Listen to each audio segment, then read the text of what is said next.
Welcome to a tale whispered on the edge of a dream.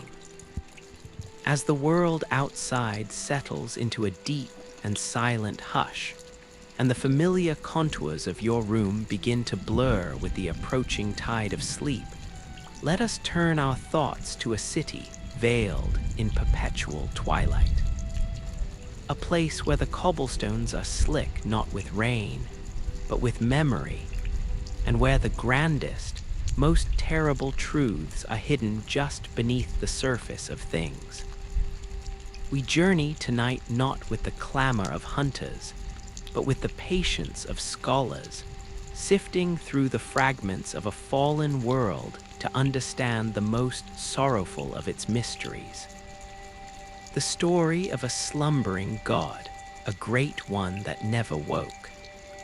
So find a comfortable rest, close your eyes, and let the fog of Yharnam gently envelop you as we begin.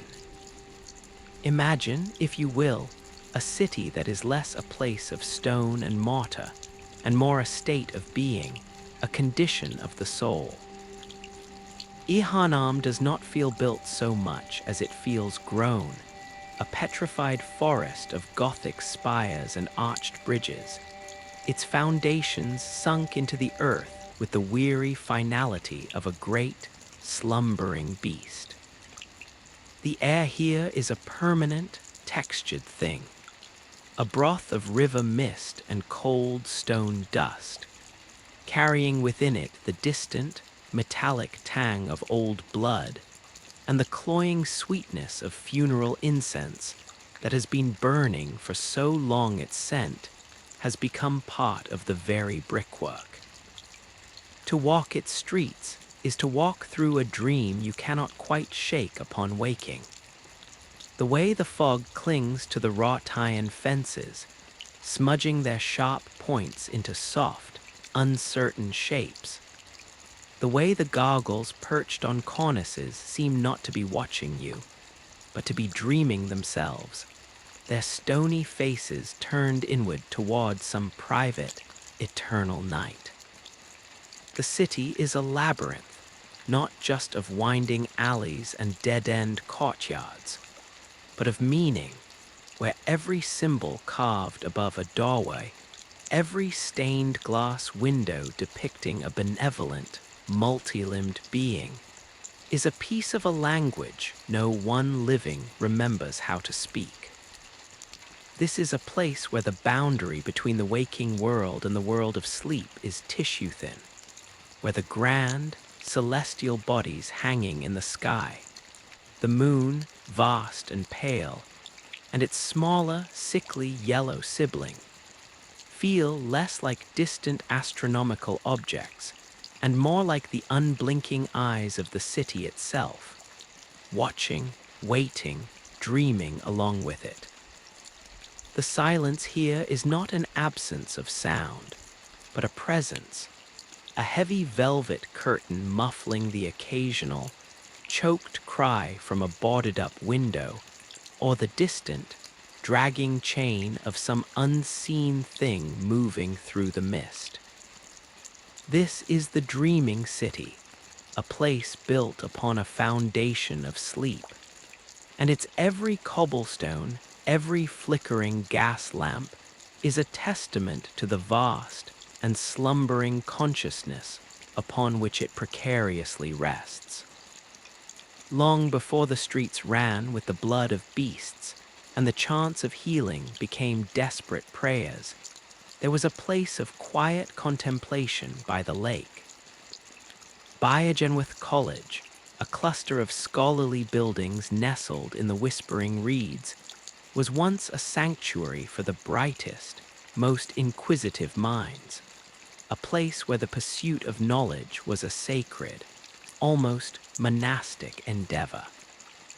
Its founder, Provost Willem, was a man who believed that humanity's eyes were clouded, that we saw only the surface of a vast, deep ocean of reality. His was not a philosophy of faith, but of insight, a conviction that by peeling back the layers of perception, one could glimpse the underlying architecture of the cosmos. He would sit for hours on the balcony of his study, his old, frail frame wrapped in scholarly robes, his gaze fixed not on the placid surface of the lake, but on the secrets he knew lay hidden in its dark, silent depths. It was from the labyrinthine catacombs snaking beneath Yharnam, the chalice dungeons, that his explorers brought back the first, terrifying proofs. These were not mere tombs, but the ossified arteries of a forgotten world, lined with the calcified remains of civilizations that worshipped gods whose very forms defied geometry. And in the deepest, most sacred recesses of those dungeons, they found it, the old blood. It was a substance that seemed alive, shimmering with an inner light, thick and potent with a power that was both curative and profoundly transformative. But with this discovery came another, more subtle and ultimately more significant realization. The scholars of Biogenwith began to perceive, through their studies and their first, tentative experiments with the blood, that the cosmos was not a cold, empty void. It was a living, breathing entity, or rather, a dreaming one. They found evidence in the glyphs, in the alignment of the ancient ruins, in the very nature of the blood itself, echoes of a foundational consciousness, a mind so vast and so ancient that its thoughts were the laws of physics, its dreams the very reality they inhabited. This was not a god one could pray to. It was a sleeper one could only listen for, a presence felt not as a voice, but as a profound and pervasive silence, the quiet hum of a universe dreaming itself into existence. Willem understood that to awaken such a being would be to unmake reality itself, and so he chose the path of quiet observation, of gaining eyes on the inside to better see the dream without disturbing the dreamer. But the allure of the blood, with its promise of healing and transcendence, proved a siren song too powerful to resist. A schism tore through the quiet halls of Biogenwith, a fracture born of divergent paths to the same terrible truth. On one side stood Willem, urging caution, his finger perpetually raised in a silent, desperate plea for his students to fear the old blood. On the other stood Lawrence, his most gifted and ambitious pupil, who saw in the blood not a subject for study, but a tool for salvation. Lawrence left the college, taking the secrets of the old blood with him, and founded the healing church in the heart of Yharnam. What began as a mission of mercy, distributing the miraculous blood to cure the sick and the dying, soon curdled into a zealous institution. The grand cathedral became the new heart of the city, a place where faith and science became dangerously intertwined, where the line between worship and experimentation blurred into obscurity. The healing church, in its fervor to commune with the great ones they now revered as holy, began more aggressive rituals, seeking to beckon the celestial beings down from the cosmos, to force a dialogue with the divine. Yet with every transfusion of the old blood, with every ritual chant that echoed through the cathedral's vaulted ceilings, a sickness began to spread. It was the scourge of the beast, a horrific regression that lay dormant within man, awakened and fed by the very substance that promised to elevate them. The streets, once filled with grateful citizens, now harbored things that shambled and howled in the dark, their humanity sloughed off like a discarded skin. And in their desperate attempts to reach the dreaming gods, the church, in its monumental arrogance, was creating a cacophony, a riot of prayer and pain and transformation that did not stir the great sleeper, but instead acted as a lullaby of chaos, a noise so constant and so dissonant that it built walls around the foundational dream, anchoring the great consciousness ever deeper into its unwaking state. Their search for connection had only deepened the isolation of the very entity they sought. This desperate hunger for contact would eventually birth the most catastrophic and hubristic endeavor of all. The ritual conceived by the school of Mensis, a secretive and radical sect that had splintered from the healing church.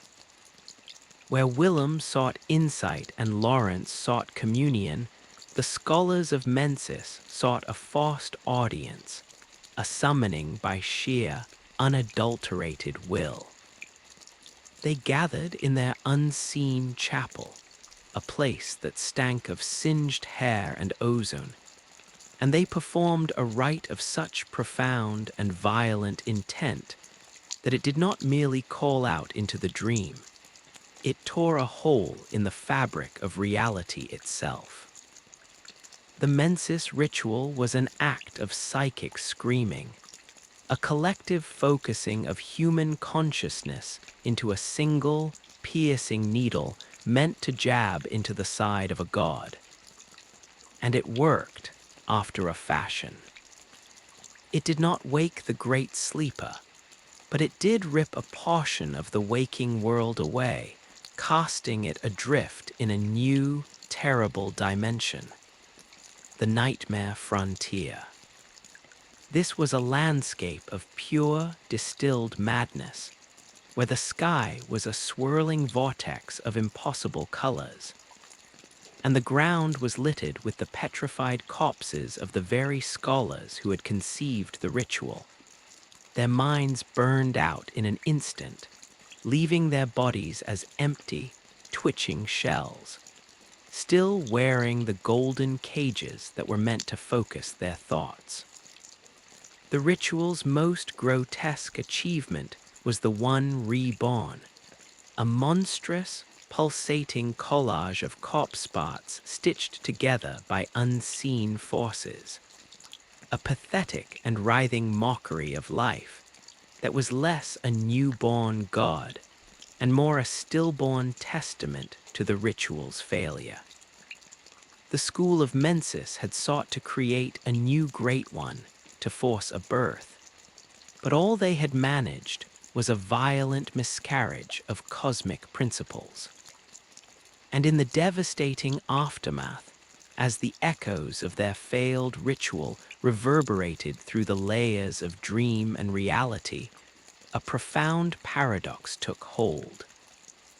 The violent act of will, meant to shock the slumbering entity into awareness, had instead created such a traumatic, self-sustaining pocket of nightmare that it served as a new anchor, a heavy, chaotic weight upon the great dream. The Mensis ritual did not stir the sleeper. It gave it a new, feverish dream to get lost within, a labyrinth of its own pain and failure from which it could not, and perhaps would not, ever emerge.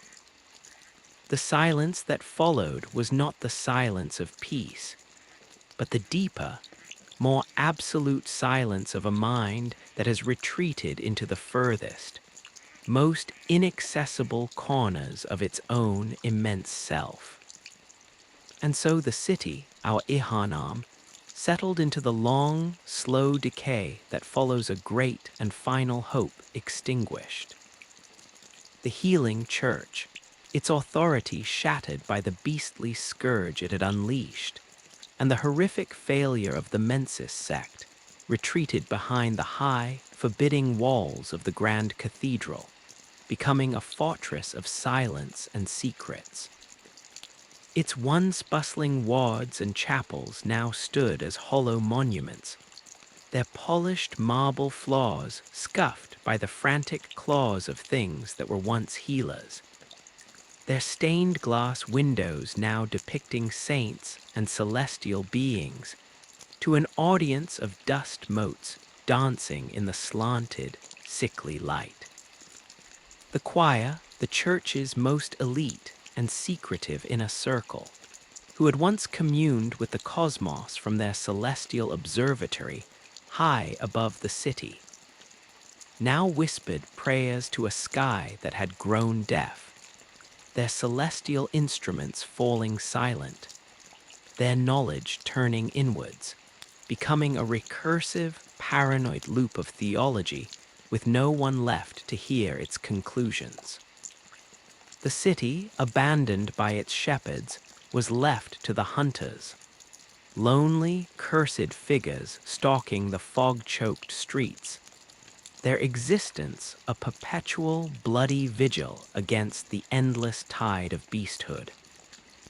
They were not saviors, but janitors of a collapsing reality, mopping up the symptoms of a disease whose cause was so deeply woven into the fabric of the world that to remove it would be to unravel existence itself. Each swing of their saw cleavers, each blast of their shotguns, was not a step towards a cure, but merely a way to maintain the terrible, precarious equilibrium, to keep the nightmare from spilling over completely and swallowing what little remained of the waking world. It is here, in this stagnant twilight, that we must turn our attention to the most poignant and sorrowful of all the city's relics, the orphanage hidden away in the upper cathedral ward. This was not a place for children, not in any ordinary sense. It was the choir's most desperate and heartbreaking endeavor, a place where they sought to find a key to the great ones in the one thing they were said to covet, a child. The air within its hallways was thick with the scent of old milk and clean linen, a chillingly domestic aroma that clashed violently with the profound, cosmic sorrow that permeated its walls. They took in infants, the lost and the forgotten, and they exposed them to the echoes of the great ones, to the lingering resonance of the cosmos, hoping that a young, malleable mind, one not yet hardened by the limitations of human perception, might naturally attune itself to the frequency of the divine. They were not cruel, these scholars. They were, in their own twisted, desperate way, tender.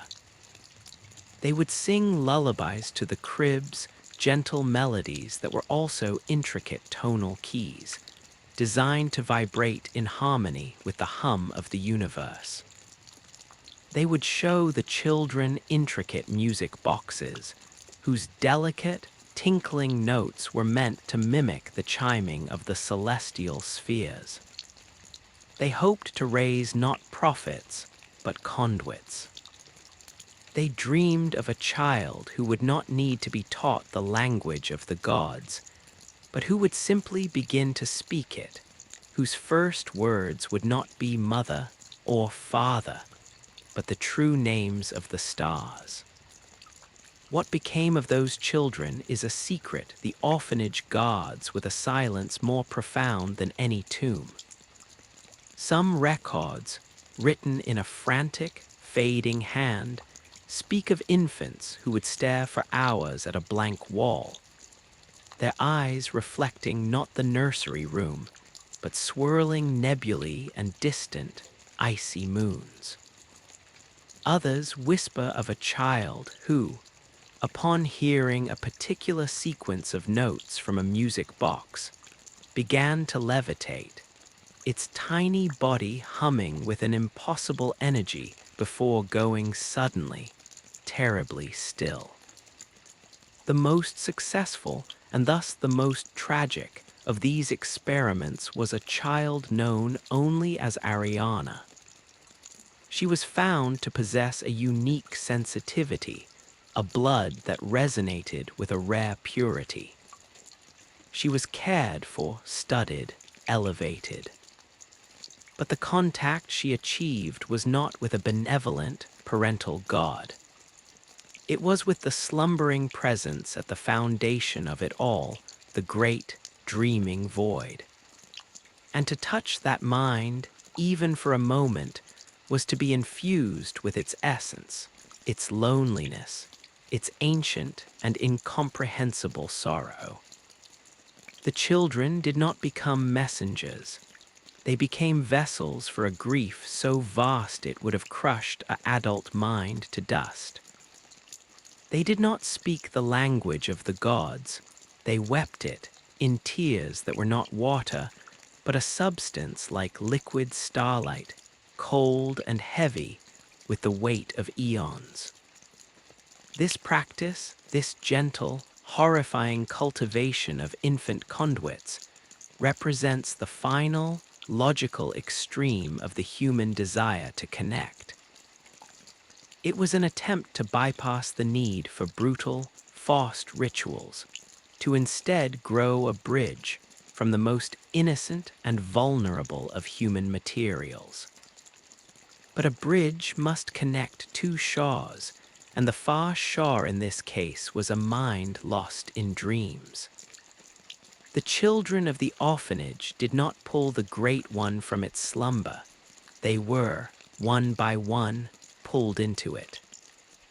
Their consciousnesses, so open and so fragile, were gently, irrevocably absorbed into the great dream, becoming fleeting, sorrowful notes in the sleeper's endless symphony. They became the source of the soft, phantom crying that sometimes echoes through the cathedral ward on still nights, not the cries of earthly infants, but the faint, residual sobbing of souls dissolving into a sea of divine loneliness. The orphanage stands now as the ultimate testament to this failure, a place where the most human of instincts, to nurture a child, was twisted into the most inhuman of acts, all in the service of reaching a God that could not be reached, only dreamt of. And what of the Great One, the slumbering God at the heart of this vast and intricate tragedy? It does not rest in any one place, for its body is not a thing of flesh and bone that one could stumble upon in a hidden chamber. Its body is the dream itself, the very substance of Yharnam's reality, the way the fog muffles sound, the way the twin moons cast their conflicting light, the way memory seems to seep from the cobblestones. This is the physical manifestation of its dreaming mind. To ask where it sleeps is to ask where the ocean begins. It is everywhere and nowhere all at once. Its consciousness is the medium through which the city exists, a foundational field of sentience upon which every event, every thought, every drop of spilled blood is registered like a ripple on a pond's surface. The beastly scourge is not its curse, but a symptom of its troubled sleep, a fever dream of bestial regression. The nightmare frontier is a particularly violent and vivid nightmare it cannot shake. The phantom cries of the orphanage children are its own internalized sorrow. It is the ultimate prisoner, trapped not by walls or chains, but by the sheer, unimaginable scope of its own being. It dreams a city, and that city, in its desperation to be seen by its dreamer, creates ever more frantic and horrific phenomena, which in turn become new layers of the dream, new reasons for the dreamer to remain asleep, lost in the labyrinth of its own creation. The scholars of Biogenwith, the ministers of the healing church, the mad ritualists of Mensis, they were all, in the end, merely characters in a story the god was telling itself. Their struggles for meaning and contact serving only to deepen the narrative complexity of its endless slumber. This is the quiet, devastating truth that hangs over Yharnam, heavier than any fog. The search for the Great One was a search for the dreamer from within the dream. Every attempt to force an awakening, from Willem's quiet scholarship to the Mensis ritual's psychic scream, was like a character in a novel trying to climb out of the page to shake the author awake. The result was never awakening, but only a more convoluted plot twist, a new layer of tragedy written into the narrative. The silence that one feels in Yharnam, that profound, listening silence, is not the absence of the god. It is the god. It is the sound of a mind adrift in the vast, lonely ocean of itself, a mind for which the concepts of awake and asleep have long since lost their meaning, having dreamt for so long that the dream has become the only reality it knows. And we, listeners in the quiet of our own rooms, hovering on the edge of sleep, are merely peering through a crack in the fabric of our own world into the depths of another's, sharing for a fleeting moment the immense, sorrowful, and beautiful solitude of a god that never woke, and perhaps now never can. The very stones of the city seem to breathe with this truth, a slow, tidal rhythm that is felt rather than heard. Walk through the empty aqueducts that vein the city's underbelly, where water once flowed clean and now carries only a thin, phosphorescent scum that glows with a faint, sickly bioluminescence. Here, the walls weep a constant, slow seepage that is not water, but something thicker, with the consistency of tree sap and the color of diluted wine. If you were to press your ear to the damp, cold brick, you would not hear the city's heartbeat, for it has none. Instead, you might perceive a low, resonant thrum, a C-sharp of such profound bass that it is registered in the vibration of your bones and the tightening of your scalp. A sound that is the auditory signature of the dreamer's slow, cerebral circulation. This is the city's true liturgy, a hymn sung not in words, but in the gradual settling of foundations and the patient, inexorable growth of cracks in marble. The gas lamps that still flicker in the more traversed districts do not burn with ordinary fuel.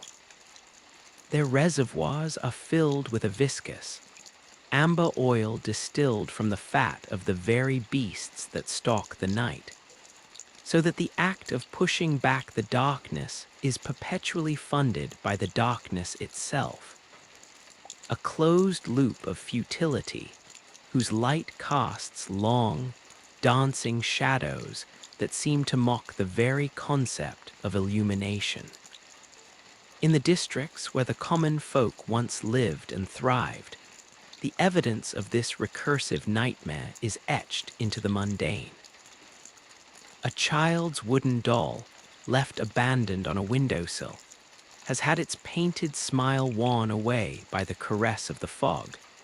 leaving only a pale, blank oval of wood that seems to observe the crumbling street with a placid, unsettling emptiness. The contents of a spilled market stall, wrinkled, desiccated vegetables and shattered clay pots, lie exactly as they fell, not because no one has bothered to clean them, but because they have become a still life, a permanent installation in the city's gallery of decay.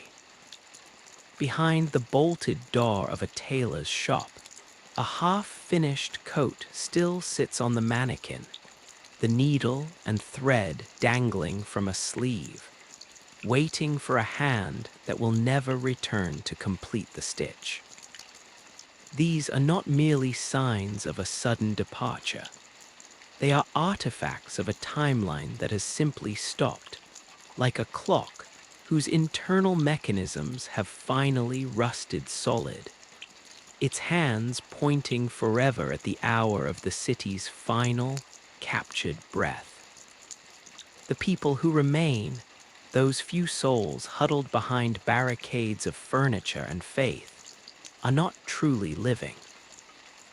They are dreaming that they are alive, their conversations repeating the same fearful questions and superstitious answers, their movements through their cramped, dark homes as ritualized and meaningless as the pacing of a caged animal.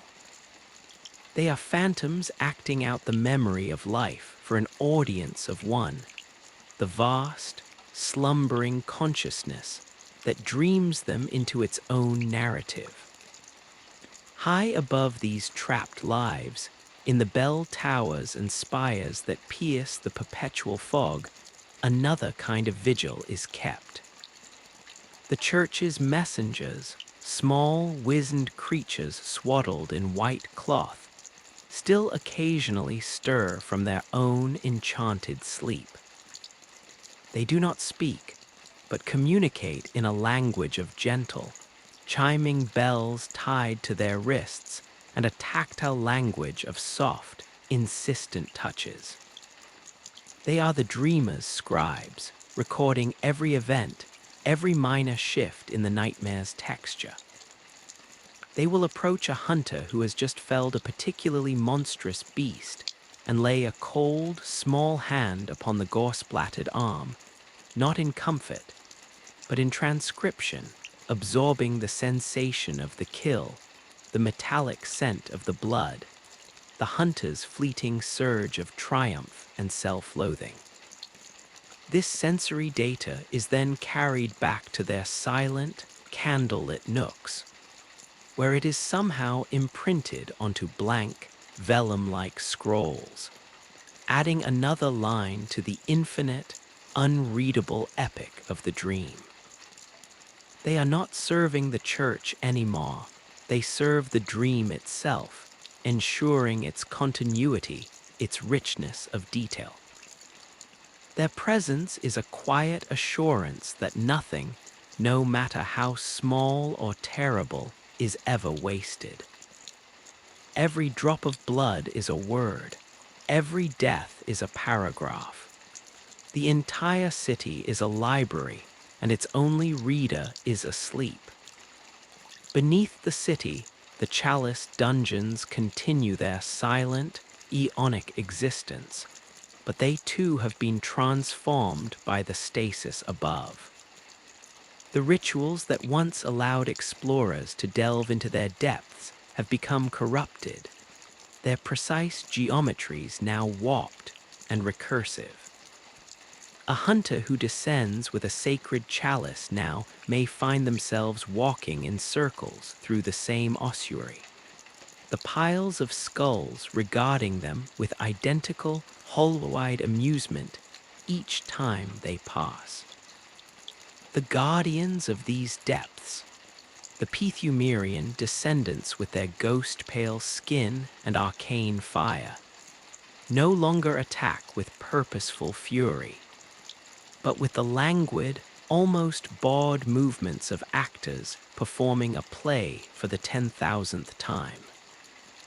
Their sword strokes are perfect, their spells flawlessly cast, but the passion is gone, replaced by a kind of somnambulistic precision. They are the dreamer's memory of a challenge, a threat from a more active era of its slumber, now reduced to a rote performance. The deepest labyrinths, where the old blood first pooled, have become crystalline. The walls, the floors, the very air seem to have been replaced by a solid, transparent amber, and within this amber are suspended the forms of the first Biogen with tomb prospectors, their faces frozen in expressions of awe and terror, their hands outstretched towards the shimmering, trapped blood, as if in a perpetual, unfulfilled benediction. They are flies in the cosmic amber, a perfect, terrible museum exhibit documenting the moment of fatal discovery. And what of the moon, that vast, pale eye that dominates the sky? It is the dreamer's own eye, lidless and forever open. Its light does not illuminate, it reveals. Under its gaze, the hidden truths of the dream are laid bare. The blood that looks black in the gaslight shimmers with a secret, internal radiance under the moonlight. The beasts, which seem like shambling, chaotic horrors by day, or what passes for day in the twilight, are revealed under the moon to be moving with a strange, tragic grace, their movements part of a complex, painful ballet. The moon is the lens through which the dreamer observes its own creation, and its phases mark not the passage of time, but the shifting focus of its attention. A full moon signifies a period of intense, lucid dreaming, where the barriers between the dream and the dreamer grow thin, and the most profound and terrible events are wont to occur. A new moon, by contrast, is a time of deep, formless sleep, where the city becomes a murky, indistinct place, and even the hunters feel a profound listlessness, as if the very narrative energy of their world has been temporarily suspended. This is the exquisite, inescapable prison of Yharnam. There is no outside. There is no real world beyond the fog that serves as a boundary to this dream. The fog is the dreamer's own periphery, the limit of its own immense imagination. Those who try to leave simply find themselves walking back into the city from another direction, their memories of the attempt fading like a dream upon waking, leaving only a vague sense of unease and the certitude that there is, and never was, anywhere else to go. The few who possess the knowledge to manipulate the dream, to use tombstones as portals or bells as summoning devices, are not traveling between locations. They are merely shifting their point of focus within the same vast, dreaming mind. They are like a reader skipping to a different chapter in the same book, mistaking the turning of a page for a change of world. The profound, philosophical horror of this realization is enough to unmake a mind. It means that every prayer ever whispered in the grand cathedral was a message sent to a mind that was, in fact, the very walls of the cathedral itself. Every drop of healing blood administered was a sacrament using the dreamer's own essence to temporarily patch a crack in the dream. Every birth, every death, every moment of love or despair was a fluctuation in the neural chemistry of a sleeping god. The search for meaning, the entire human and post-human struggle for transcendence and understanding, was merely the dream's plot, a story the god was telling itself to pass the eternal night. The question is no longer how to wake the god, but whether the concept of waking has any meaning for an entity for whom dreaming is its fundamental state of being. To wake it might not be to enlighten it, but to annihilate it, and with it, the entire reality of Yharnam and every soul, every memory, every drop of rain-slicked blood within it. The silence, then, is not a void to be filled. It is a presence to be endured. It is the sound of a universe holding its breath, not in anticipation, but in a state of perpetual, beautiful, and tragic completion. The hunters themselves, those cursed wardens of the endless night, are perhaps the most poignant symbols of this stasis. They are not heroes championing a cause, but antibodies in the dreamer's languid system, their purpose so deeply ingrained that it persists long after the reason for their existence has been forgotten. Their dreams, when they can manage to find sleep, are not their own.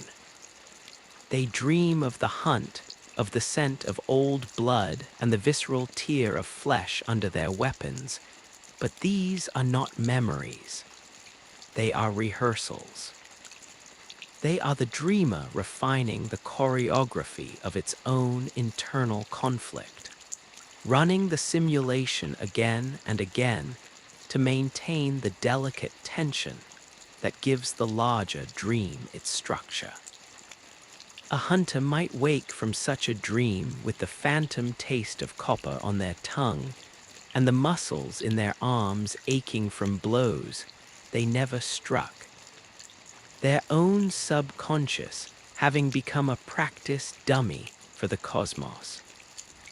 They are trapped in a feedback loop of violence, their very identities forged and reforged in the crucible of a struggle that is, ultimately, a self-contained drama. The more skilled they become, the more beasts they slay, the more they reinforce the necessity of their own existence, tightening the chains that bind them to the wheel.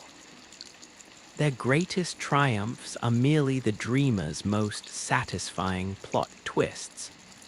Consider the tools of their trade, so lovingly crafted and so brutally efficient. The trick weapons, with their intricate clockwork and devastating transformations, are more than just arms. They are philosophical statements made of steel and saw teeth.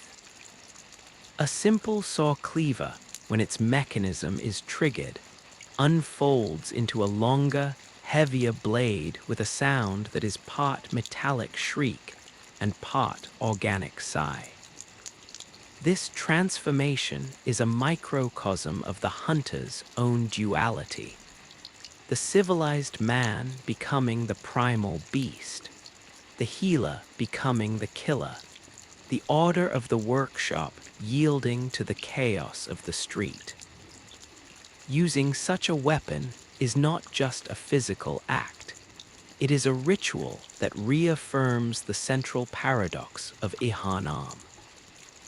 Every time a hunter snaps a threaded cane into a serrated whip, they are acting out the dream's core theme. That elegance and savagery are two sides of the same coin, that the most refined forms are only a hair's breadth away from the most bestial. The weapons are dreams within the dream, ideas given lethal form, and in wielding them, the hunters become living brushstrokes in the dreamer's grand, bloody painting.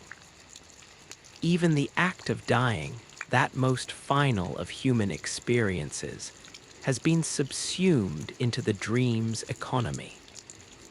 A hunter who falls to a beast's claws or the spell of a madman does not truly die.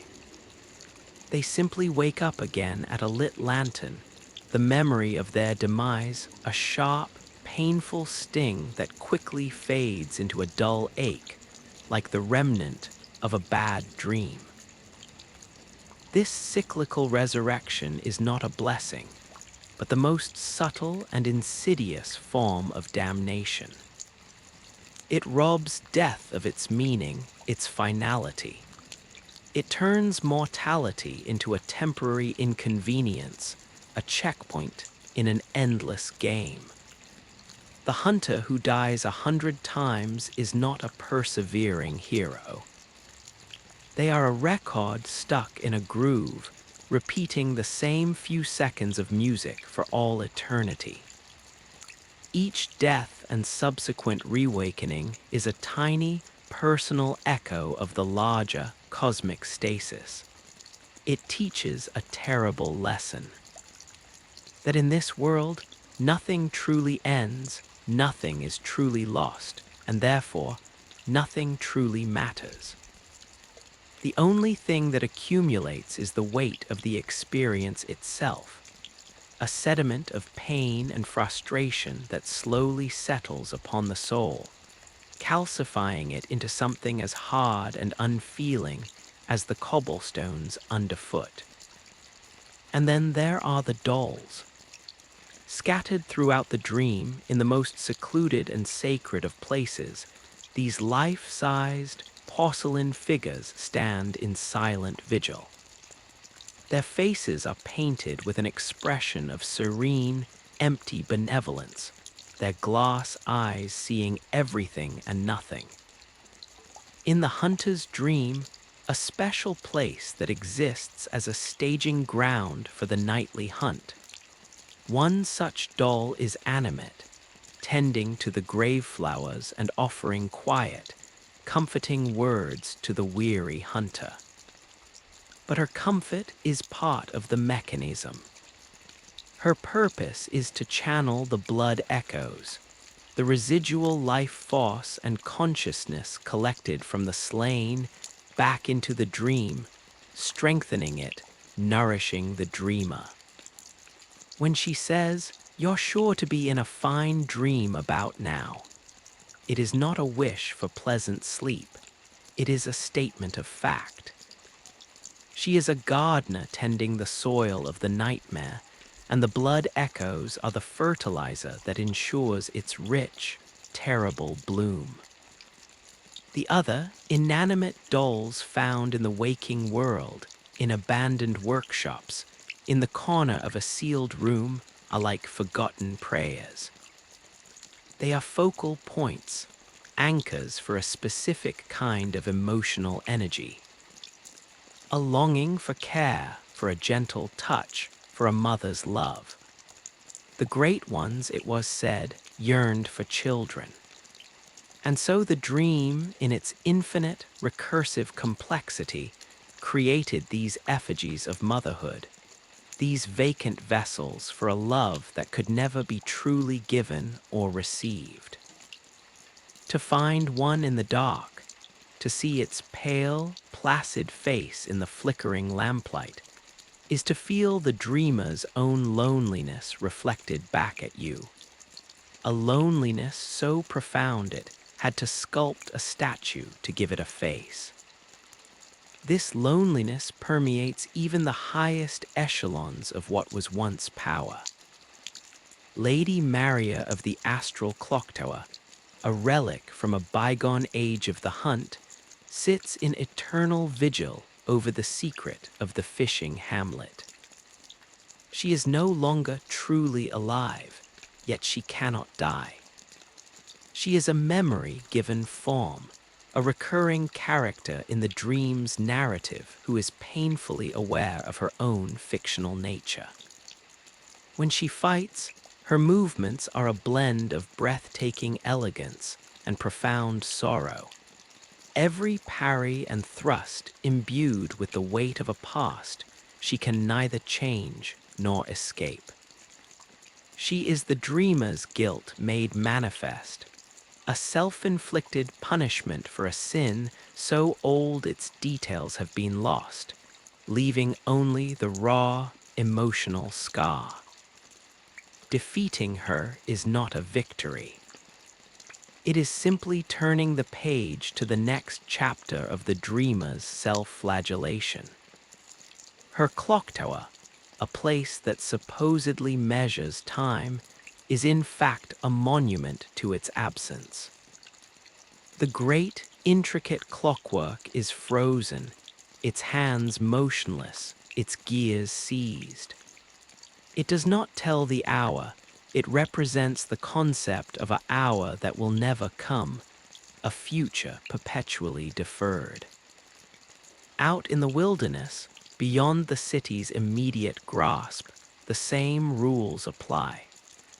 The forbidden woods are not a place of untamed nature, but of nature dreaming itself.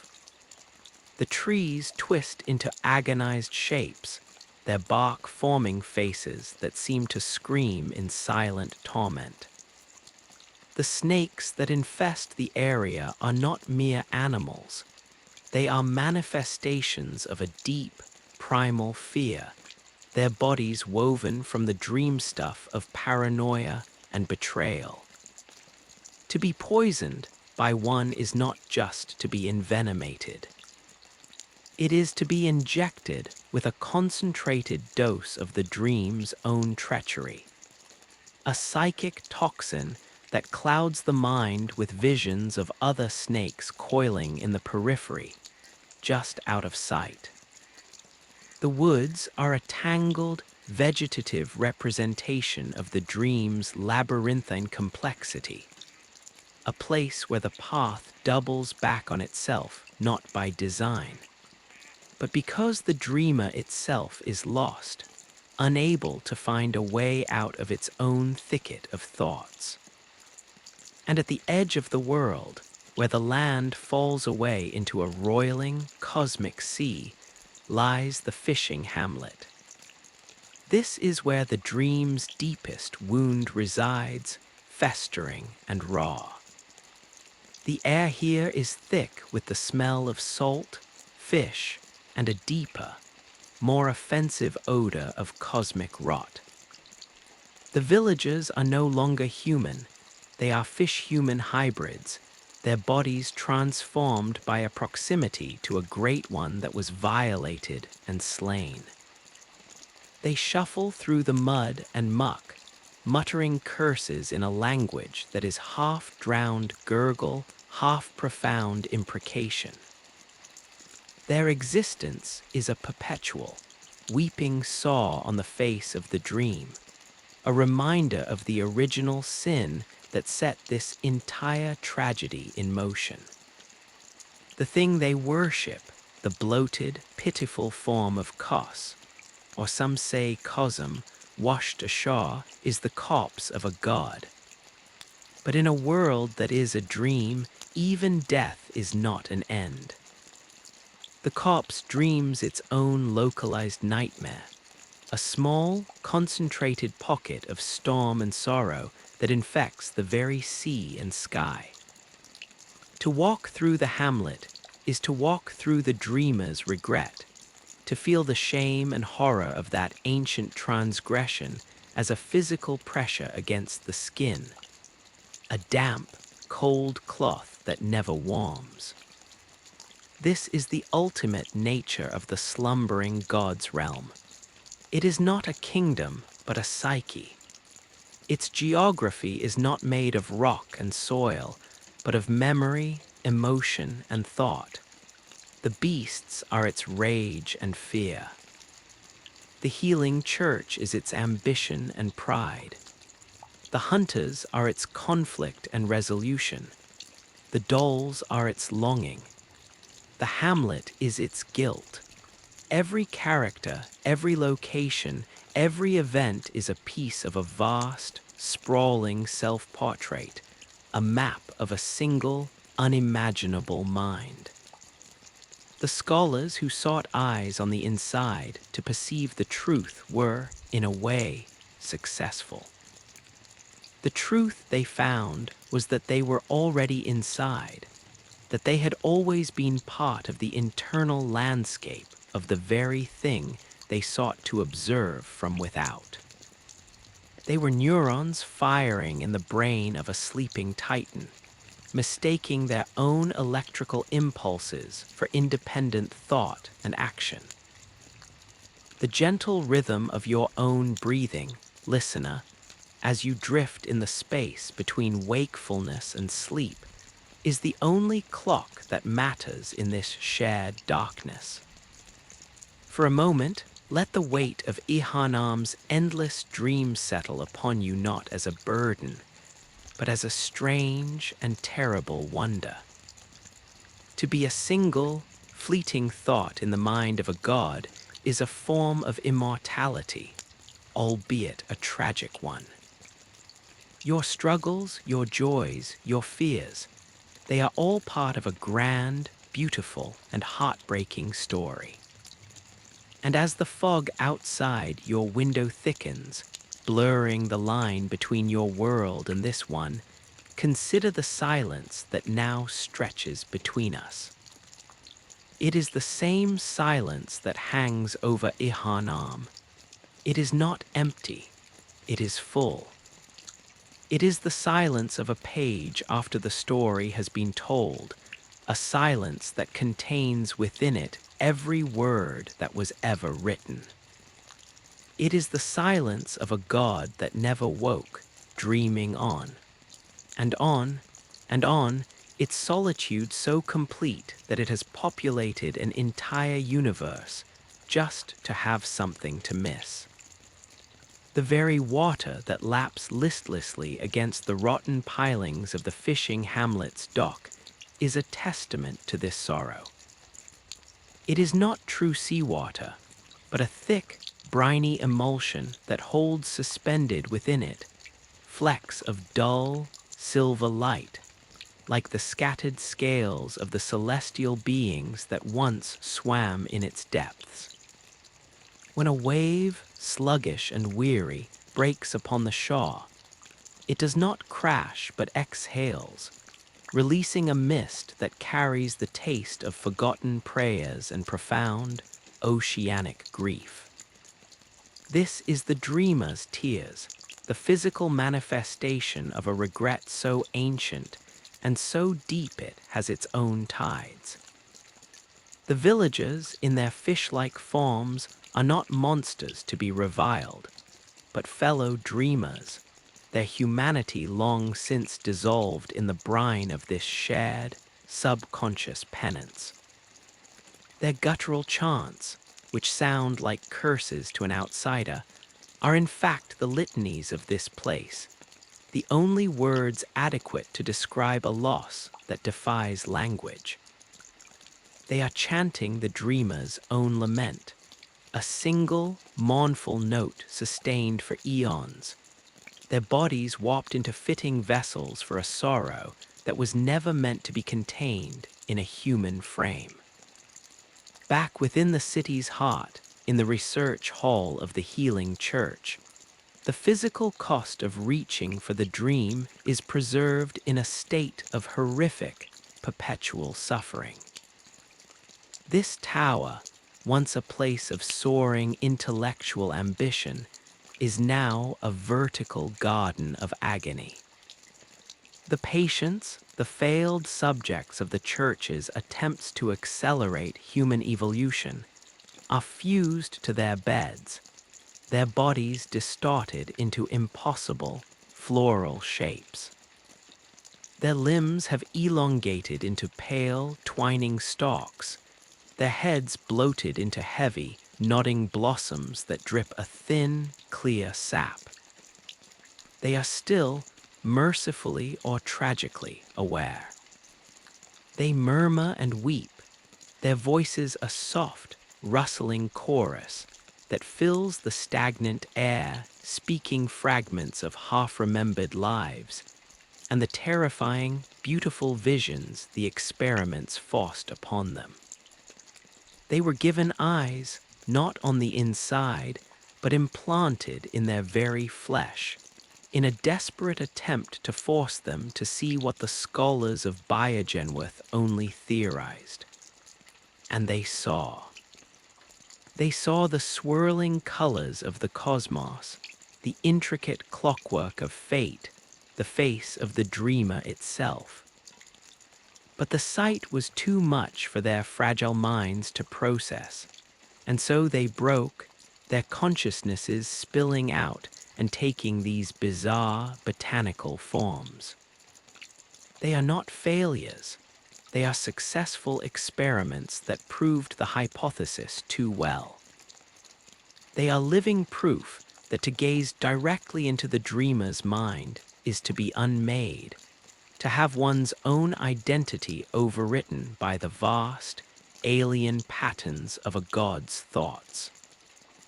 Their endless, rustling whispers are the sound of data overflow, the human psyche trying and failing to translate an infinite signal.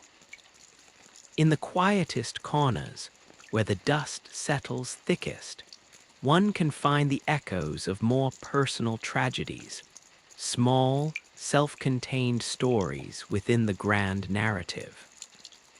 There is the small, locked chamber in old Yharnam, where a lone, mad doctor named Iosfka continued her work long after the district was abandoned to flame and beast. Her notes, scrawled in a hand that grows progressively more unhinged, speak of a desire to create a holy medium, a being pure enough to serve as a worthy vessel. Her methods were a chilling perversion of mercy, transforming the few lost souls who stumbled into her clinic into the very celestial emissaries she sought to emulate, bloated, white-skinned creatures with large, innocent eyes who wander her halls in a state of placid, mindless bliss.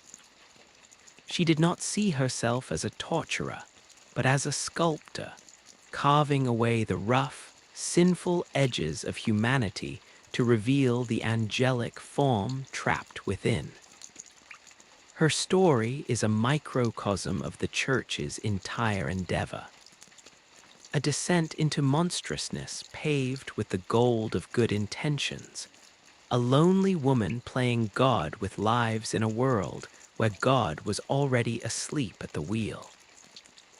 The soft, chiming sounds her creations make are not sounds of joy, but the empty ringing of bells in a vacuum, a celebration with no one to attend. Even the most mundane objects are imbued with this layered dream logic. A simple Yharnam stone, a common memento, is not just a rock. To hold one is to feel the cool, smooth weight of condensed history. It is a piece of the city's foundation, and if one were to press it to their forehead in the absolute quiet, they might feel a faint, psychic resonance, not an image or a sound, but an impression. The impression of a stonemason's calloused hands, the weariness in his shoulders after a long day, the simple, uncomplicated love he felt for his family waiting for him in a home that has long since crumbled to dust. The stone contains his dream, his small human hope, now fossilized and held captive within the god's much larger, more terrible one. Every item, from a blood vial to a handful of shining quicksilver bullets, is a similar capsule of captured intention, a frozen moment of desire, fear, or need that feeds the endless cycle.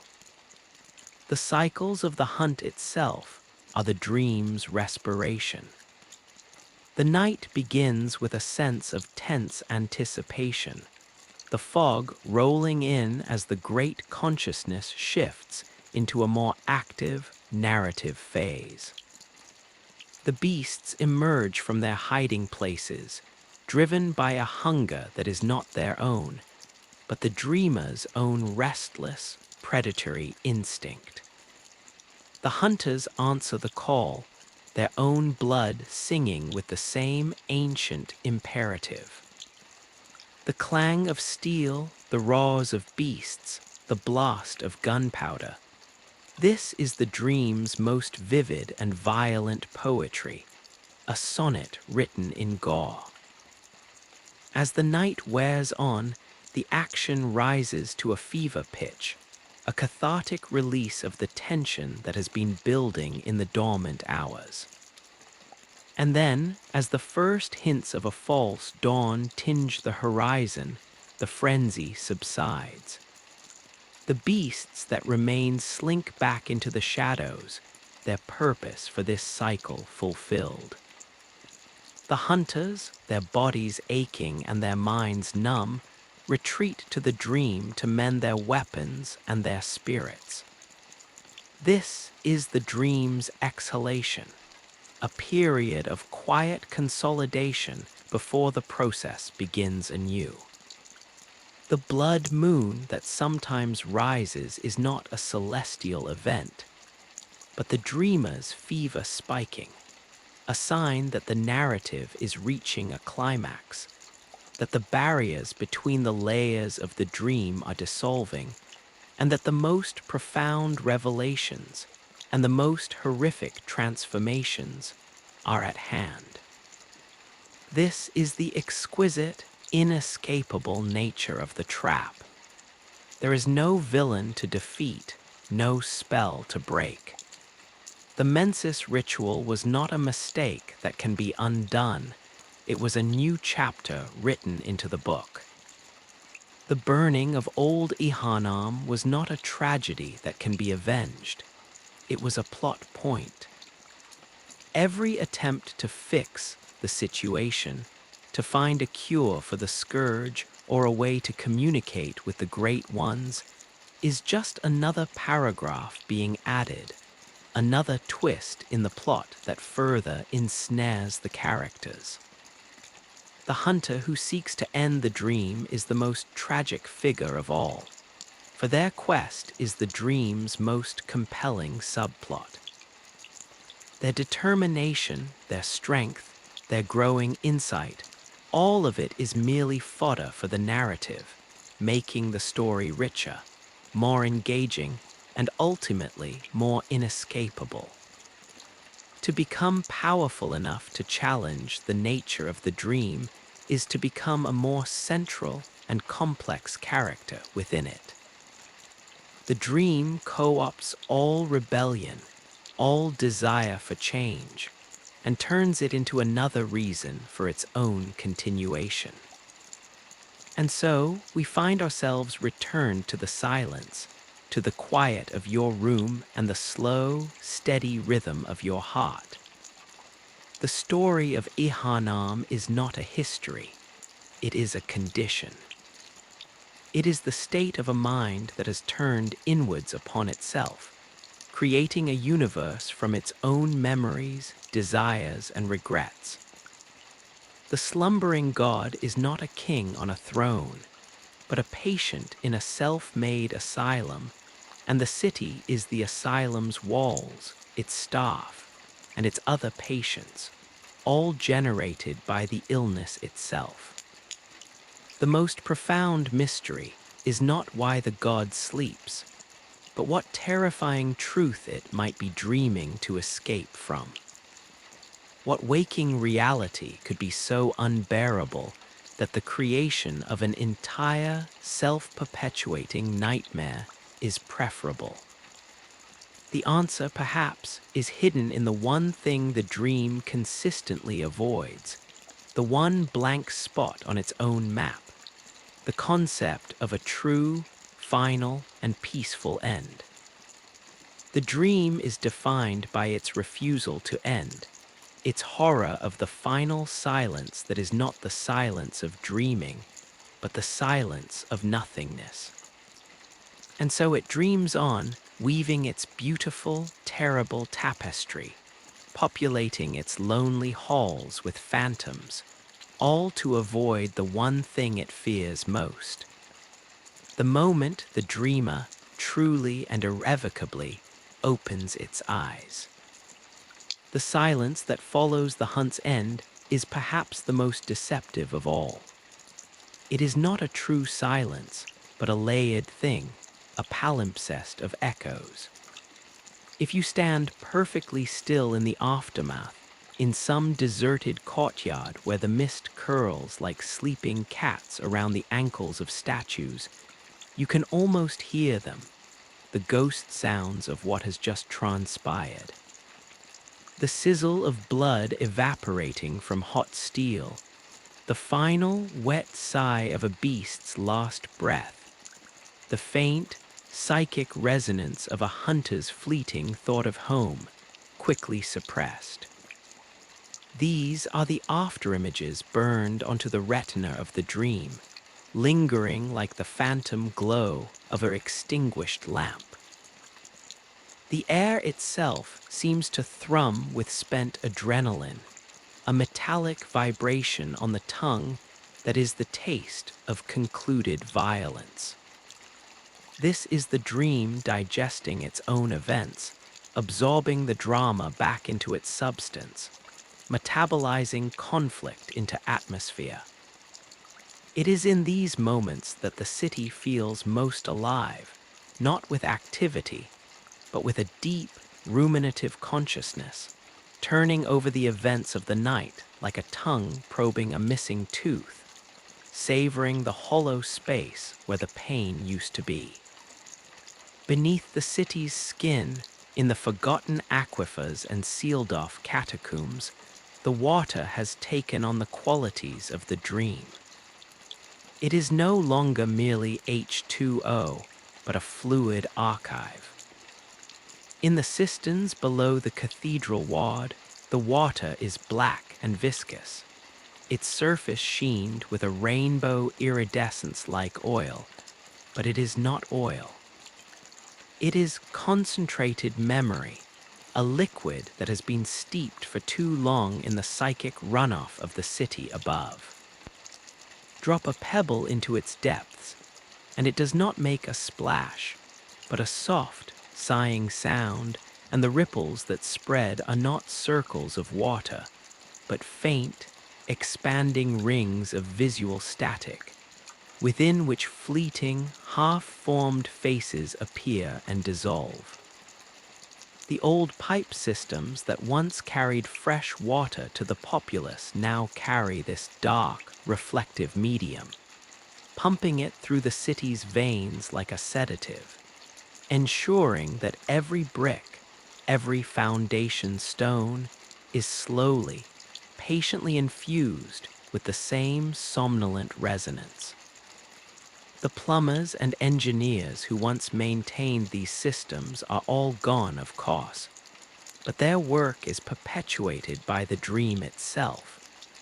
The pipes never truly burst, the valves never fully seize, for the dream maintains its infrastructure infrastructure with the same unconscious competence with which a body maintains its heartbeat. In the archives of the choir, high in the orphanage's highest spire, the records of their work have undergone a similar transformation. The ledgers and diaries, written in iron gall ink on heavy vellum, have begun to breathe.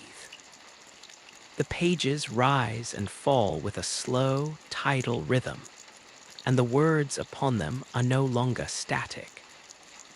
They swim across the parchment like tiny black minnows, rearranging themselves into new sentences, new truths, depending on the light, the phase of the moon, or the emotional state of whoever might be reading them.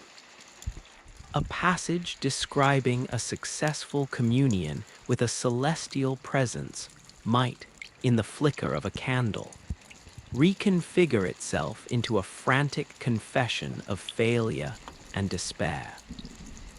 A sketch of a benevolent, multi-armed being might subtly shift, its smile curdling into a grimace of cosmic indifference. These are not haunted texts. They are texts that have become one with the fluid nature of the dream they sought to document. They are the dream's own, constantly revised autobiography, and to read them is to feel the ground of objective truth dissolve beneath you, leaving you adrift in a sea of subjective, shifting narrative. Even the very light that filters through the stained glass windows of the grand cathedral is not safe from this pervasive dreaming. The scenes depicted of saints receiving blood ministrations, of great ones descending in pillars of light, are not fixed images. As the day wears on, the colors slowly bleed into one another, the figures distorting and melting like wax. The saint's beatific expression may slowly twist into a mask of terror. The benevolent Great One may seem to reach down not in blessing, but in condemnation. By the time the twilight deepens, the windows are a kaleidoscopic chaos of color and form, a visual representation of a doctrine that has lost all coherence, a faith that has dissolved back into the raw, emotional material from which it was born. And when the moon rises, its light, passing through these panes, does not project beautiful, colored images upon the cathedral floor. It projects monstrous, shifting shapes that crawl and writhe across the flagstones, a silent, phantasmagoric play for an empty church, the dream acting out its own crisis of faith upon a stage of its own making. The few remaining, sane-ish inhabitants who cling to their barricaded homes have developed rituals to cope with this fluid reality. They are not prayers, not in the traditional sense.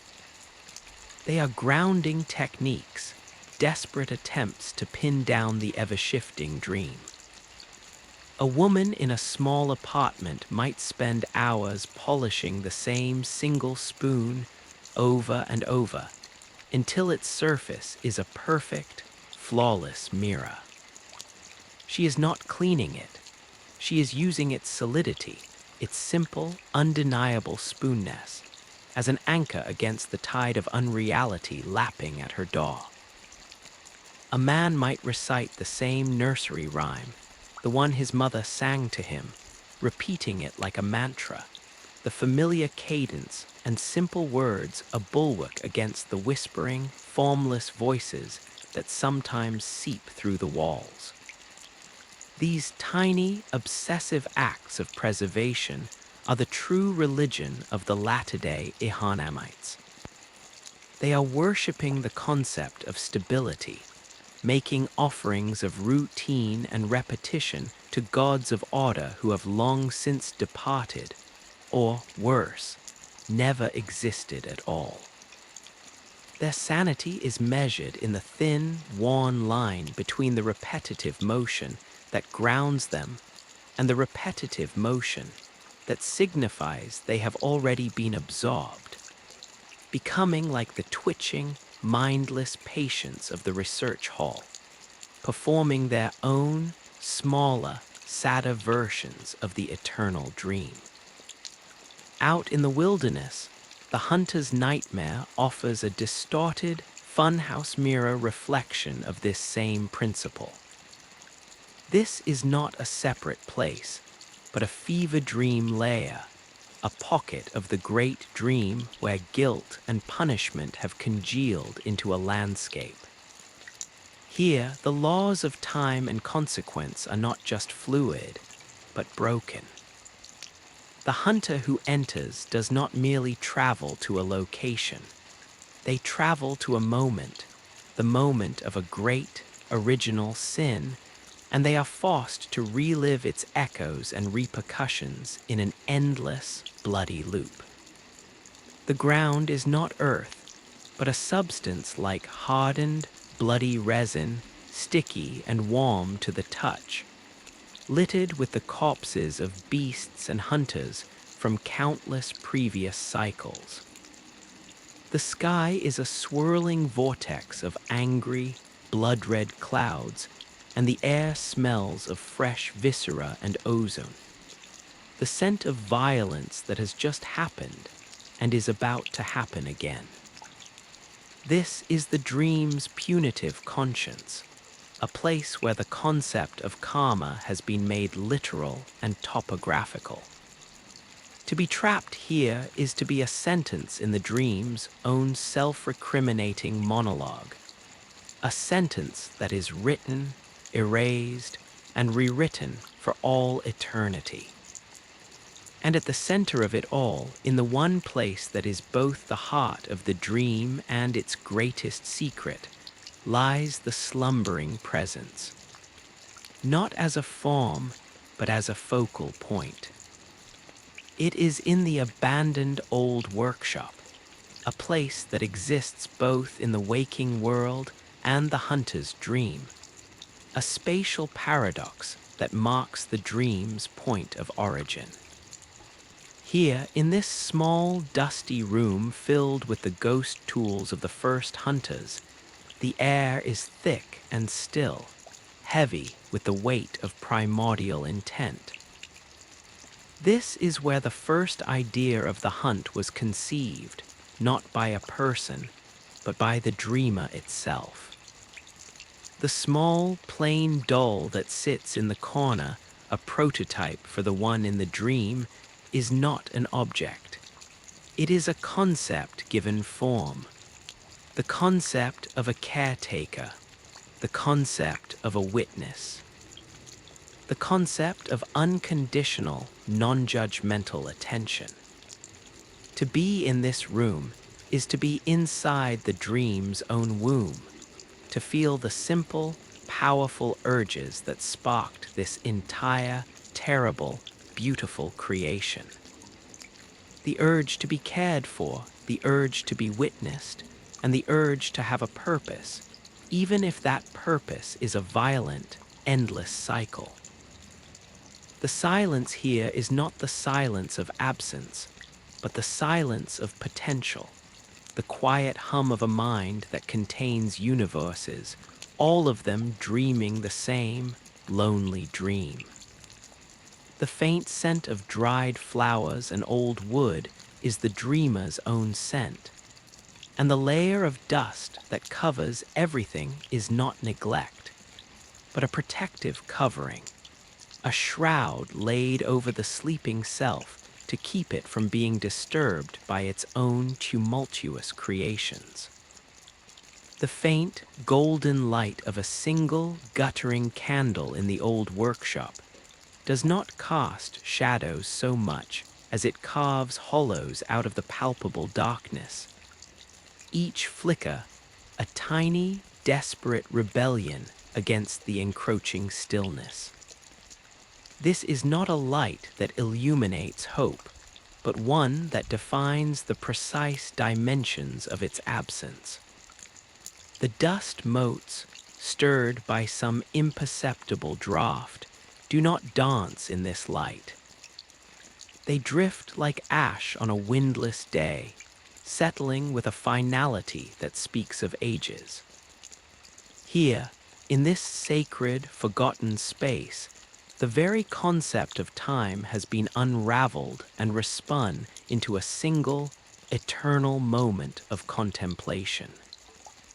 The wan wooden floorboards, grooved by the footsteps of the first Jayaman and his apprentices, no longer bear the marks of individuals, but have been polished by the passage of countless possibilities into a smooth, anonymous sheen. A fossilized record of every path ever taken within the dream. To run a hand along the workbench is to feel not rough-hewn wood, but the solidified texture of intention, the ghost of 1,000 careful adjustments, 1,000 weapons lovingly crafted for a purpose that was doomed from its inception. The air tastes of beeswax and regret, a sweet, cloying flavor that coats the tongue and lingers in the back of the throat, a permanent sacrament. This workshop is the dream's navel, the point where the umbilical cord of reality was severed and tied off. It is a memory of a time before the dream became so complex, so layered with tragedy and failure. It is the dreamer's own nostalgia for a simpler state of being, a time when the hunt was a pure, uncomplicated idea, a surgical strike against a clear and present danger, not the cyclical, self-devouring ritual it would become. The tools laid out here are not the intricate, transforming marvels of the later workshops. They are simple, brutal, and efficient. A saw cleaver is just a saw and a cleaver, its purpose stark and undeniable. A hunter's pistol is a mechanism for creating distance, nothing more. In this place, the dream remembers its original, unadorned thesis, that there is a problem, and this is the tool to solve it. The profound tragedy is that the problem was never the beasts, but the dream itself, and no tool, no matter how elegantly designed, could ever be fashioned to solve that. From this still point, the dream spirals outward in ever more convoluted and baroque patterns, each layer a response to the failures and complexities of the last. The healing church, with its grand cathedrals and esoteric rituals, was the dream's attempt to intellectualize the hunt, to give it a theology, a liturgy, a hierarchy. It was the dreamer trying to understand its own violent impulses through the lens of doctrine and faith. The choir, in their ivory tower, represented the next logical step.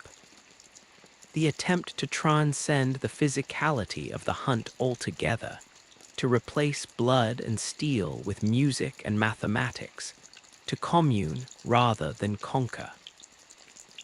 Their celestial observatory was not a place to look at stars, but to listen for the music of the spheres, to find the harmonic key that would unlock the dreamer's mind from the inside. Their failure was the most exquisite of all, for they came closest to the truth. They learned that the dreamer was not a distant monarch to be petitioned, but the very air they breathed, the stone beneath their feet. Their knowledge did not set them free. It imprisoned them in the gilded cage of their own understanding, until their prayers became silent and their instruments collected dust, their once lofty ambitions curdling into a silent, terrified awe.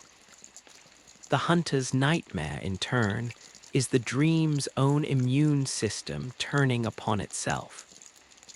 It is a quarantine zone for guilt, a place where the original sins of the hunt, the violence, the betrayal, the hubris, are not forgotten or forgiven, but are isolated and made to repeat in an endless, purgatorial cycle.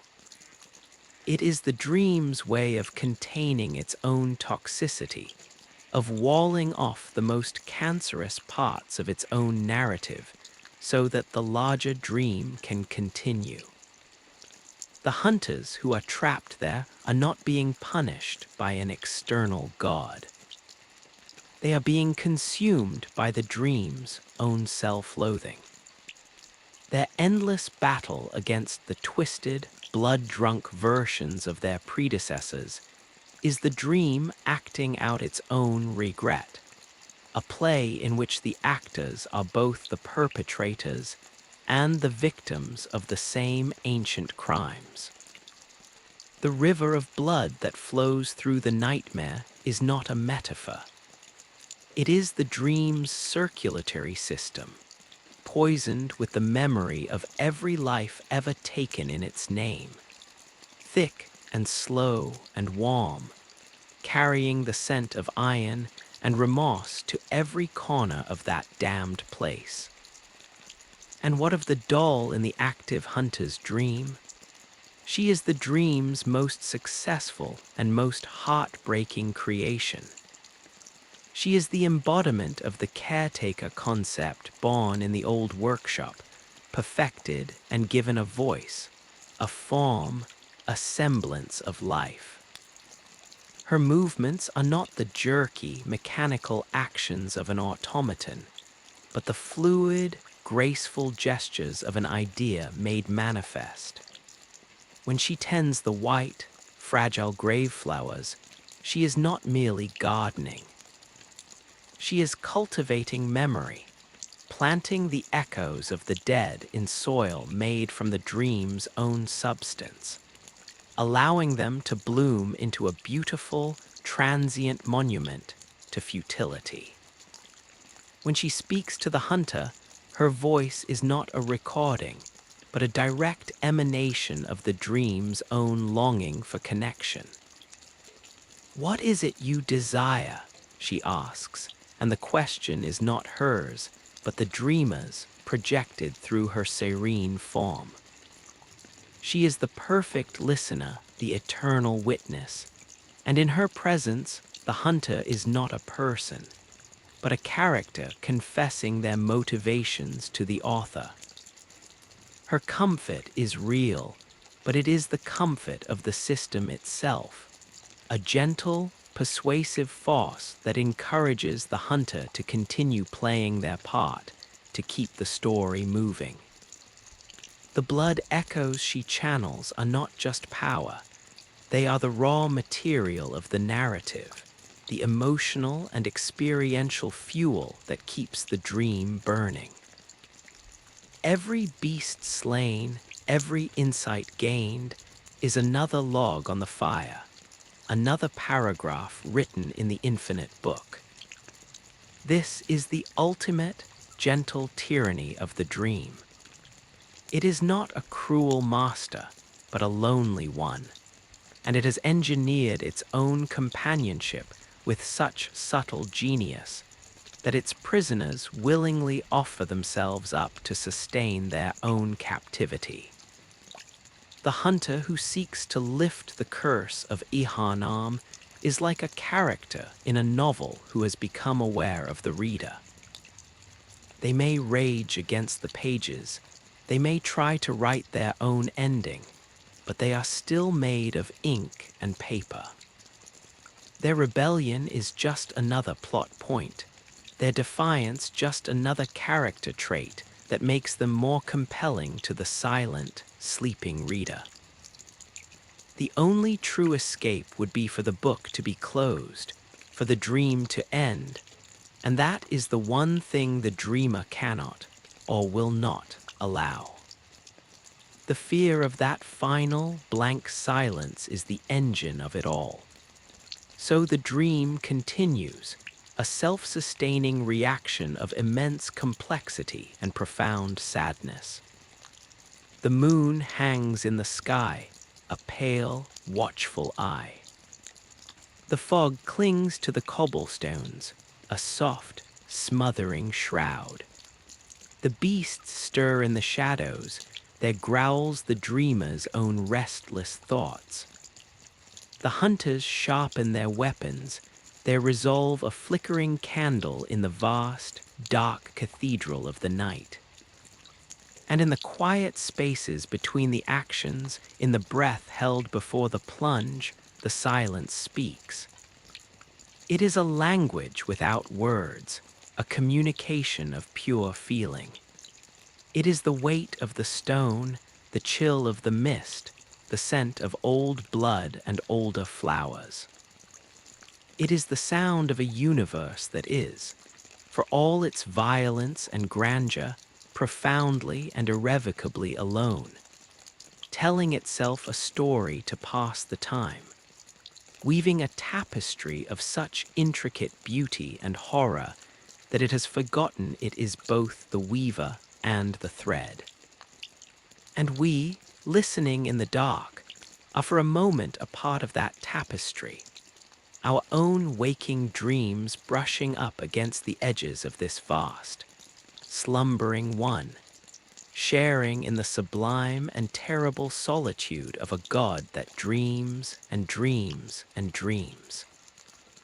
The gentle chime of the tiny silver bell in the hunter's dream is a sound that exists outside of time, a note struck in the heart of the silence that never quite fades, but only deepens, layering upon itself like nacre upon a forgotten pearl at the bottom of a lightless sea.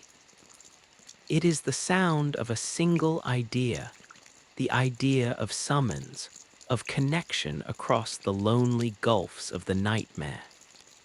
And its resonance is a vibration that travels not through air, but through the very medium of the dream stuff, a ripple in the fabric of a shared consciousness.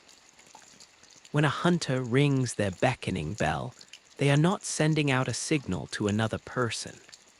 They are plucking a single, taut string in the vast, invisible instrument of the slumbering mind. And the answering chime is the dream's own harmonic response, a sympathetic vibration that momentarily entwines two solitary narratives into a fragile, temporary chord. The phantoms that appear, shimmering and translucent, are not rescuers from another world.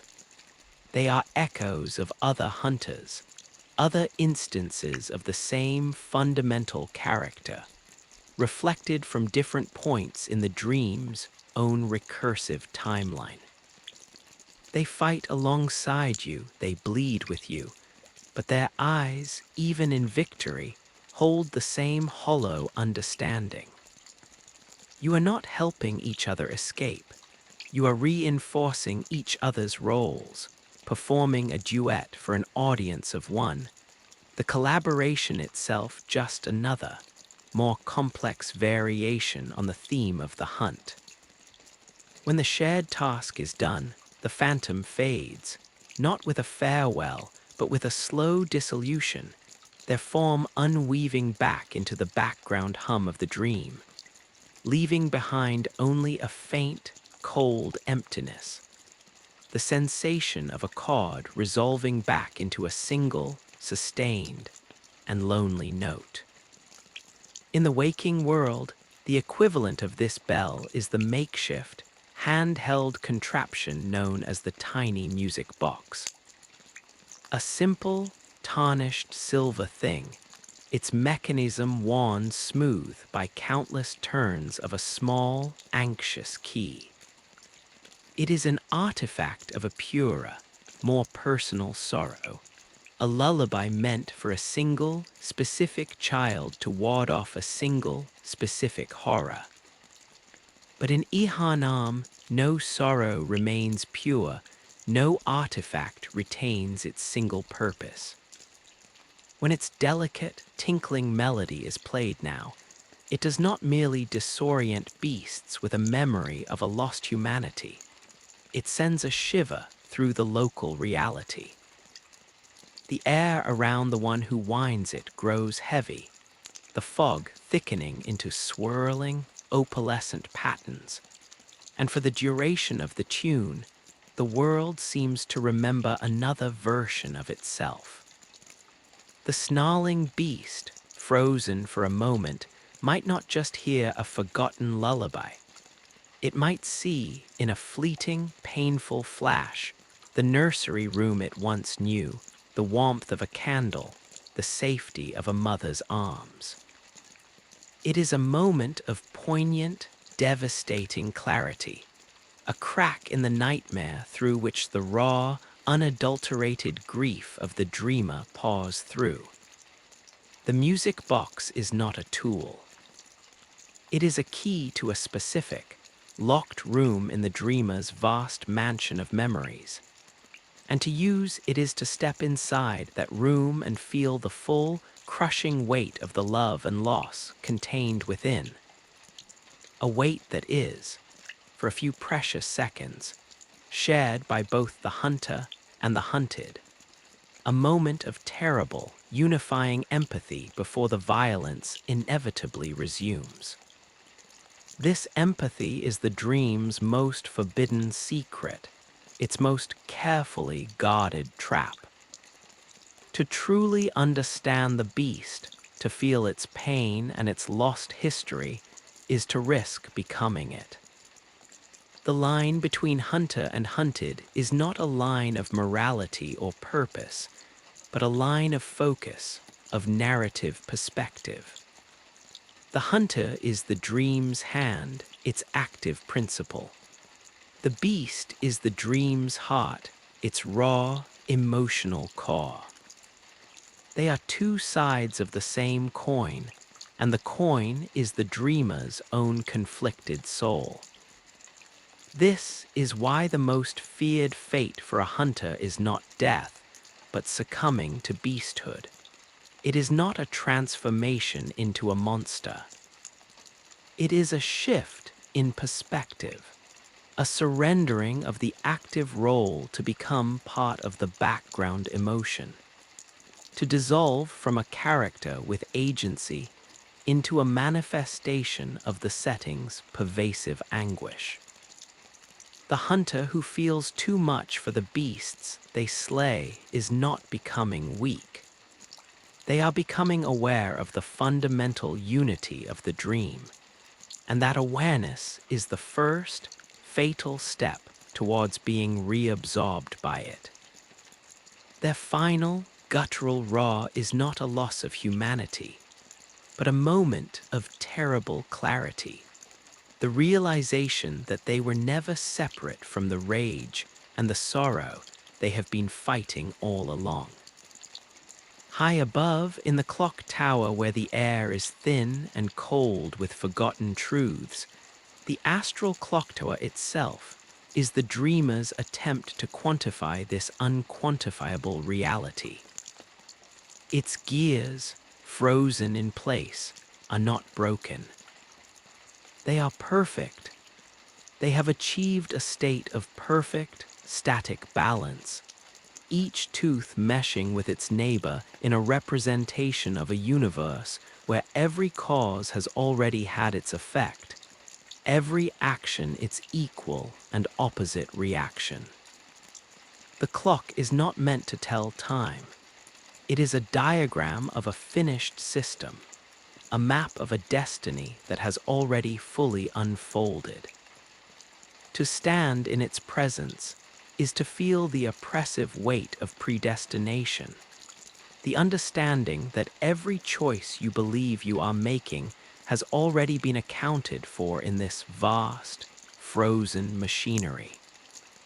The clock's face, blank and numbers, is a mirror reflecting the void, and the hands, forever still, point not to an hour, but to the concept of the end, an end that is not a cessation, but a state of total, immutable completion. Lady Maria, its guardian, is the living embodiment of this finality. Her fight is not a test of skill, but a ritualized demonstration of it. Her every move is a sentence in a story that has already been written.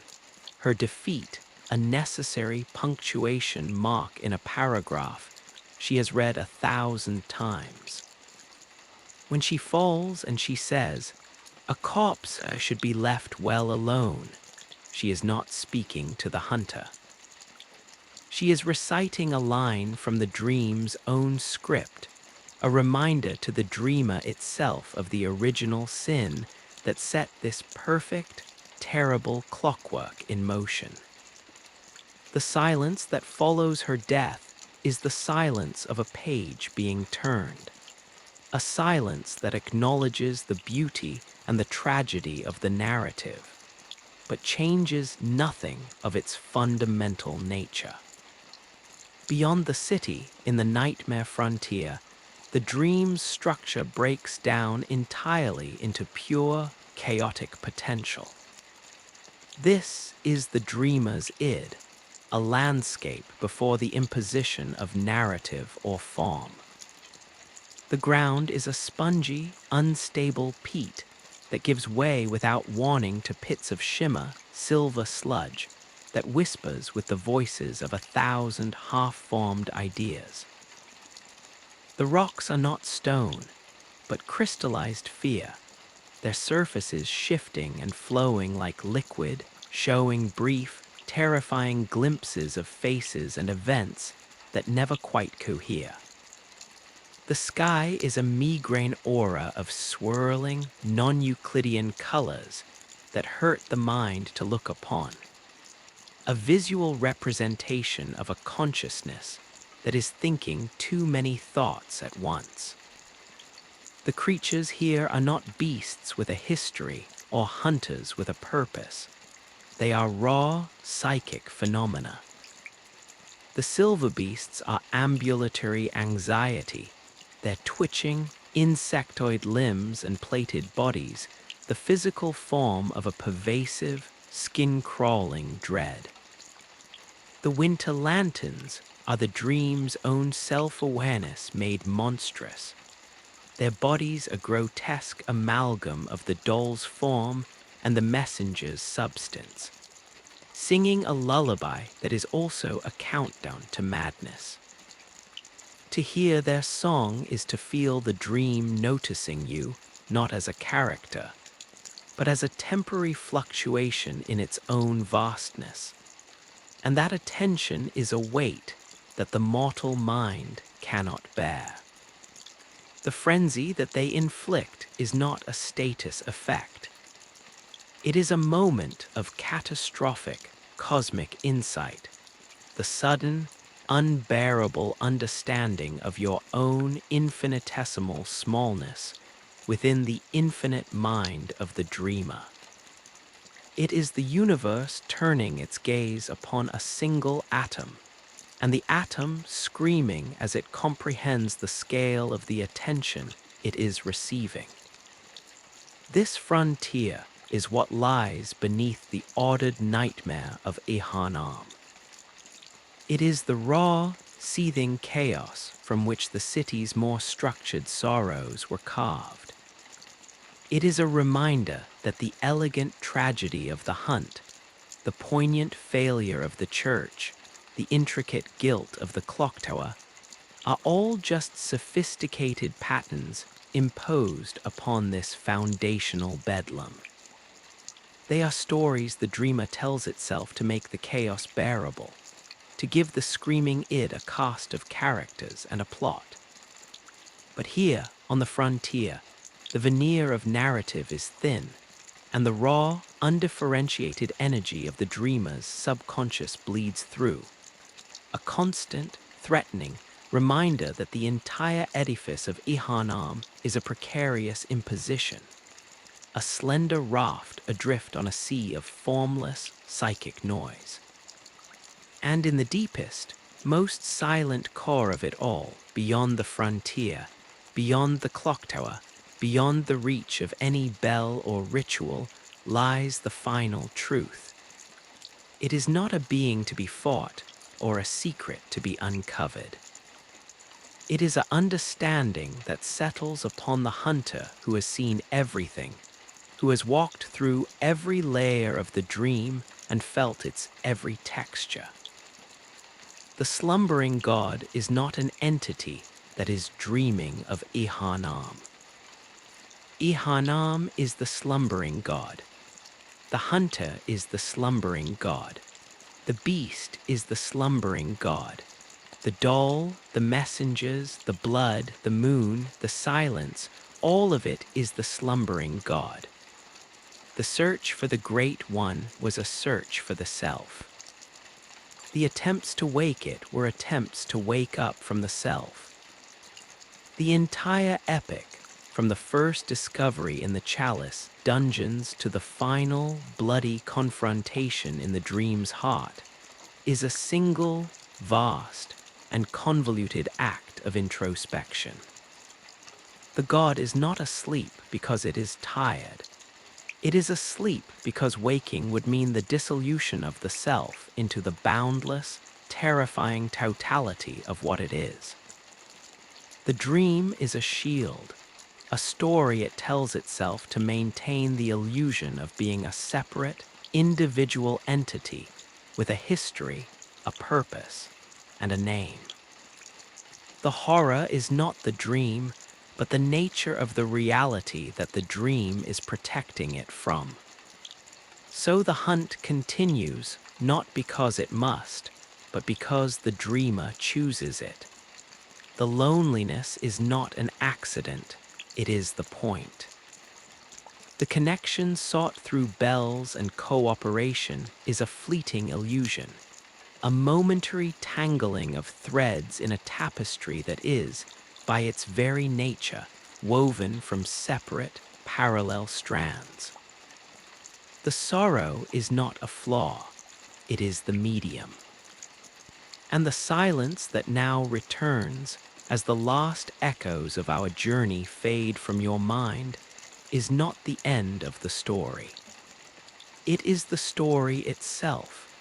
It is the condition of the teller.